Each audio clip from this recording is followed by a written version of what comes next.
ജമാഅത്തെ ഇസ്ലാമിക്കെതിരായ വിവാദ പരാമർശത്തിൽ AK ബാലന് പിന്തുണയുമായി CPIM മാറാടിനെ കുറിച്ച് പറഞ്ഞാൽ എന്താണ് പ്രശ്നമെന്ന് സംസ്ഥാന സെക്രട്ടറി MV ഗോവിന്ദൻ ചോദിച്ചു. ജമാഅത്തെ ഇസ്ലാമി തീവ്രവാദ സംഘടനയാണെന്ന് ഉമ്മൻചാണ്ടി സർക്കാർ കോടതിയിൽ സത്യവാങ്മൂലം നൽകിയിട്ടുണ്ടെന്നും ഗോവിന്ദൻ ചൂണ്ടിക്കാട്ടി. പരാമർശത്തിൽ നിന്നും ഒരടി പിന്മാറില്ലെന്നും ജീവിതാവസാനം വരെ മാപ്പ് പറയില്ലെന്നും AK ബാലനും ഇന്ന് വ്യക്തമാക്കിയിരുന്നു. ഖുറാന്റെ മലയാള പരിഭാഷയുമായി AK ബാലൻ വാർത്താസമ്മേളനത്തിലെത്തിയതും ശ്രദ്ധേയമായി.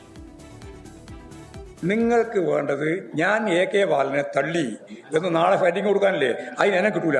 അതാ പറഞ്ഞ മറ്റ മലയാളത വർത്താനം പറഞ്ഞോണ്ടിരിക്കുന്നു. തള്ളൂല.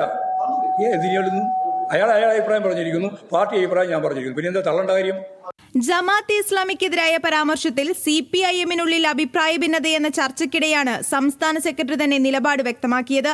ബാലന്റെ അഭിപ്രായത്തെ തള്ളാതെയായിരുന്നു ഗോവിന്ദന്റെ പ്രതികരണം. മാറാടിനെ കുറിച്ച് പറഞ്ഞാൽ എന്താണ് കുഴപ്പമെന്ന് പാർട്ടി സെക്രട്ടറി ചോദിച്ചു. ജമാഅത്തെ ഇസ്ലാമി തീവ്രവാദ സംഘടനയാണെന്ന് ഉമ്മൻചാണ്ടി സർക്കാർ കോടതിയിൽ സത്യവാങ്മൂലം നൽകിയിട്ടുണ്ടെന്നും തീവ്രവാദ സ്വഭാവം പുലർത്തുന്ന സംഘടനയെ വേണ്ടിവന്നാൽ നിരോധിക്കുമെന്ന് സത്യവാങ്മൂലത്തിൽ പറയുന്നുണ്ടെന്നും ഗോവിന്ദൻ. ജമാഅത്തെ ഇസ്ലാമി തീവ്രവാദ സംഘടനയാണ് എന്ന് 2014 ജനുവരി 21 ഉമ്മൻചാണ്ടി സർക്കാർ കോടതിയുടെ മുമ്പിൽ സത്യവാങ്മൂലം നൽകിയിട്ടുണ്ട്. ദേശദ്രോഹ സ്വഭാവം പുലർത്തുന്ന ജമാഅത്തെ ഇസ്ലാമിയെ വേണ്ടി വന്നാൽ നിരോധിക്കും എന്നും ഉമ്മൻചാണ്ടി സർക്കാർ അതിൻ്റെ സത്യവാങ്മൂലത്തിൽ വ്യക്തമാക്കിയിട്ട്. ബാലനെ പിന്തുണച്ചതിനൊപ്പം ജമാഅത്തെ ഇസ്ലാമിയെ ഗോവിന്ദൻ കടന്നാക്രമിച്ചു. ഭൂരിപക്ഷ വർഗീയതയുടെ അപകടകരമായ നിലപാട് സ്വീകരിക്കുന്ന RSSും സംഘപരിവാർ വിഭാഗവും ന്യൂനപക്ഷ വർഗീയതയുടെ ഏറ്റവും പ്രമുഖ വിഭാഗമായ ജമാഅത്തെ ഇസ്ലാമിയും മതവിശ്വാസത്തിനെതിരായിട്ടുള്ള വിമർശനമായിട്ട് അവതരിപ്പിക്കുന്നു. ഭൂരിപക്ഷ ന്യൂനപക്ഷ വർഗീയതയെ തടയാൻ എല്ലാവരും ഒരുമിച്ച് നിൽക്കണമെന്നും പാർട്ടി സെക്രട്ടറി ആഹ്വാനം ചെയ്തു. അതേസമയം വിവാദങ്ങളിൽ പ്രതികരിച്ച് വാർത്താ സമ്മേളനം നടത്തിയ AK ബാലൻ താൻ പറഞ്ഞതിൽ നിന്ന് ഒരടി പോലും പിന്നോട്ടില്ലെന്ന് വ്യക്തമാക്കി. മാപ്പ് എൻ്റെ ജീവിതത്തിലേ ഉണ്ടാവില്ല. ഇക്കാര്യത്തിൽ കേസും കോടതിയും എന്നെ സംബന്ധിച്ചിടത്തോളം പുത്തിരിയല്ല.